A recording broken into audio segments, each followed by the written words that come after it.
avant d'attaquer le Rwanda à la moindre essence. Monsieur Tshisekedi fait preuve d'une indifférence totale. On disait à M. Kagame au point de déclarer avec arrogance: nous sommes prêts à nous battre si nécessaire avec la RDPD et avec rien de rien. Je rappelle, le projet de organisation n'a jamais quitté certains esprits opposés à notre souveraineté, de la gestion de l'unité. M. Félix Tshisekedi peut faire ce niveau à son sphère favori, du voyage inutile, à travers le monde. De la gestion de l'unité. M. Félix Tshisekedi peut faire ce niveau à son sphère favori, du voyage inutile, à travers le monde.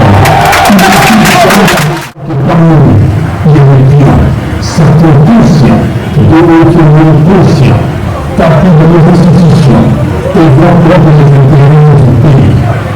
Ceci est extrêmement rationnel et surtout trouver des solutions adaptées à la situation.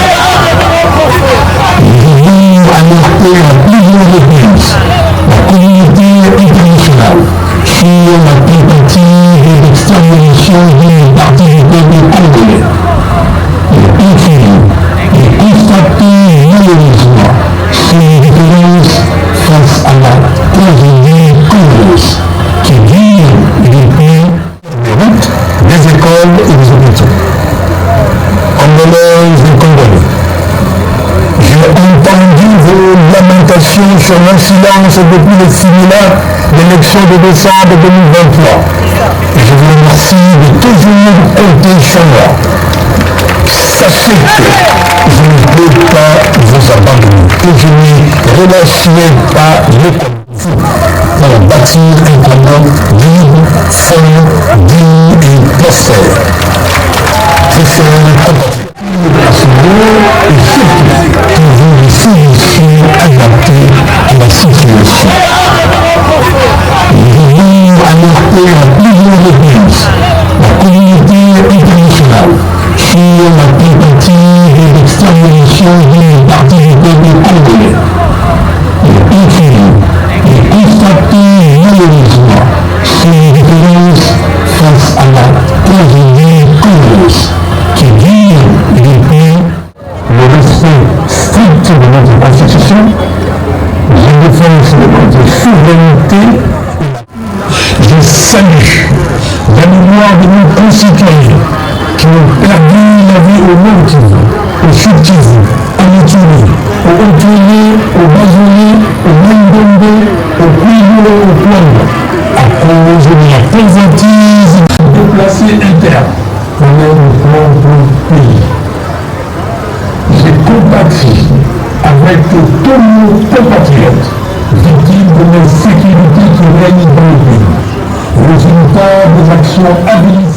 Simon Kimbangu, Patrice Boumouba, Joseph Kassamou, Etienne Tshisekedi, Joseph Malula et Ramoseno qui nous inspirent. Et d'autres prisonniers. À ces vaillants combattants de la liberté, j'adresse mon soutien et mes encouragements. Tenez-vous, les Congolais ne vous ont pas oublié. Votre place est aux côtés de vos familles et du peuple congolais. En ce moment crucial, une intensification de la lutte est essentielle. Je demande à M. Félix Tshisekedi si la majorité pour le Congolais est déposée, vous serez avisé, et de démoniser le slogan de parti politique solide de nos plans spirituels, afin de trouver des solutions adéquates pour défendre notre pays contre les agressions extérieures et également garantir des élections transparentes, impartiales et apaisées qui permettront au pays d'avoir des dirigeants légitimes. Il ne s'agit pas de partager le pouvoir, mais de sauver le pays de la localisation, de mettre fin aux crises politiques récurrentes et d'assurer le nation. C'est notre responsabilité collective. Vive la RDC et son vaillant paix. Que Dieu vous bénisse et que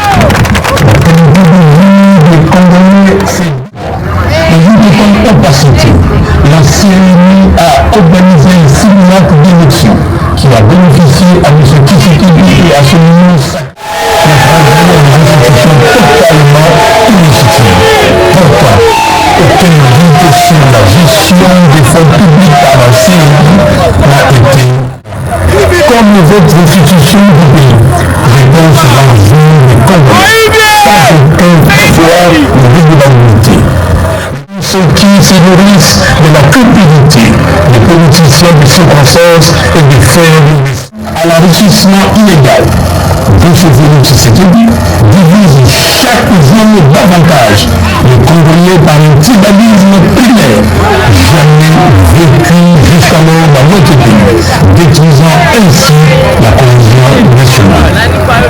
Comble du malheur, il envisage maintenant de changer la constitution pour demeurer définitivement le mouvement de constitution en RDC.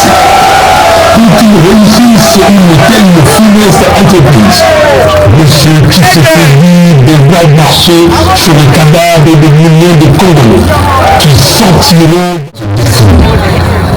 Il est urgent de stopper ces opérations du peuple. Nous serons perdus, le discours vide partiellement ouvert. Nous devons restaurer l'intégrité du territoire national. Pacifier la conduite nationale et garantir une gouvernance intègre. Et pour ce faire, nous avons besoin d'institutions légitimes, un président et un parlement élus, vertueuse. La transparence évitée dans la quête de dignité pour notre peuple. Je rends hommage à ceux qui ont payé de leur vie. Ce combat sera ardu, car ceux qui ont pris le pouvoir par des moyens illégitimes, l'acte d'élection du décembre 2023 doivent être des leçons pour nous. En attendant, j'exige la publication des barèmes de la rubrique fonds spécial d'intervention doit être supprimée des dotations budgétaires des deux chambres du Parlement. Aussi, tout le membre du bureau de la CENI doit démissionner et être traduit en justice. Le gouvernement de délire public répertorié à ce lieu. J'ai entendu vos lamentations sur mon silence depuis le simulacre de l'élection de le combat. Plus souvent, je suis déterminé à le poursuivre avec vous pour bâtir un Congo libre, fort, digne et prospère et en futur. Doivent être traduits devant la justice. Nous devons récupérer l'argent de l'État pour intention-là. Sachez que vous ne pouvez pas vous abandonner et que vous ne relâcherez pas le combat. Plus souvent, je suis déterminé à le poursuivre avec vous pour bâtir un Congo libre, fort, digne et prospère. Poursuivre le gouvernement depuis 2006. Je pense aussi aux étudiants de nos compatriotes déplacés internes dans le pays. Résultat des actions agonissantes et débilistes de certains partis pour la souveraineté, la liberté et la dignité des Congolais. Je pense notamment à Kipa Vita, Simon Kimaru, Patrice Lumumba, Joseph Kassambi. En toute responsabilité, je demande à M. Félix Tshisekedi s'il a l'harmonie pour les Congolais et les Congo de se raviser et de déliriser le slogan de Félix Tshisekedi, le peuple d'abord. Le pays sur adéquate pour défendre notre pays contre les ambitions extérieures et également garantir des élections transparentes, impartiales et apaisées qui permettront au pays de revenir à son sport favori, des voyages inutiles à travers le monde, Ils refusent de se rendre à Beni, à Butembo, à Goma, à Mungwalu ou ailleurs pour être aux côtés d'une population en détresse, compatir à son malheur et surtout trouver des solutions adaptées à la situation. Nous avons alerté à plusieurs reprises la communauté internationale sur la tentative d'extermination d'une partie du peuple congolais.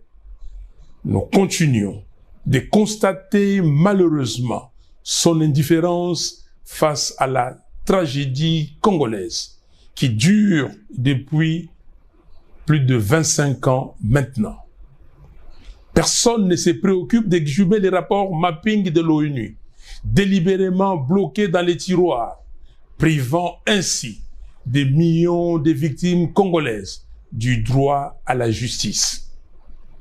Comment comprendre que l'ONU et les forums internationaux discutent de la guerre en Ukraine, en Israël et à Gaza, tout en ignorant les 10 millions de morts et plus de 7 millions de déplacés internes congolais à cause de la guerre que le Rwanda et l'Ouganda nous imposent. Face à l'absence de l'État, à la complicité apparente du pouvoir en place et à l'indifférence de la communauté internationale dans les génocides congolais, il est clair que le salut de notre peuple doit être recherché au plus profond de nous-mêmes. Nous devons puiser les énergies nécessaires pour déclencher un sursaut patriotique tel que proclamé dans notre hymne national, Debout Congolais. Chers compatriotes, depuis 2019, les scandales de corruption et de détournement des deniers publics se sont multipliés, totalisant des sommes colossales, tandis que l'armée en guerre manque cruellement de ressources. Pendant ce temps, le régime de M. Tshisekedi continue de faire de grandes promesses au peuple, mais manque des capacités nécessaires pour relever les défis de la société congolaise.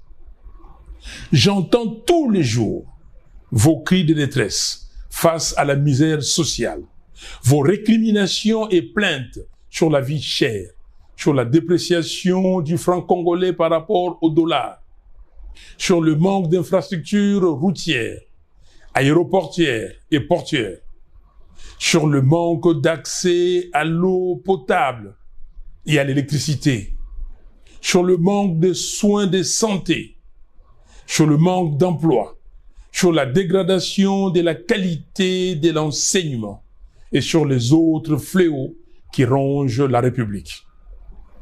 Oui, vous vous plaignez aussi de l'insécurité qui sévit dans toutes les grandes villes du pays, où les Kuluna, la milice UDPS, Force du Progrès, la brigade spéciale d'intervention rapide de l'UDPS règnent en maître.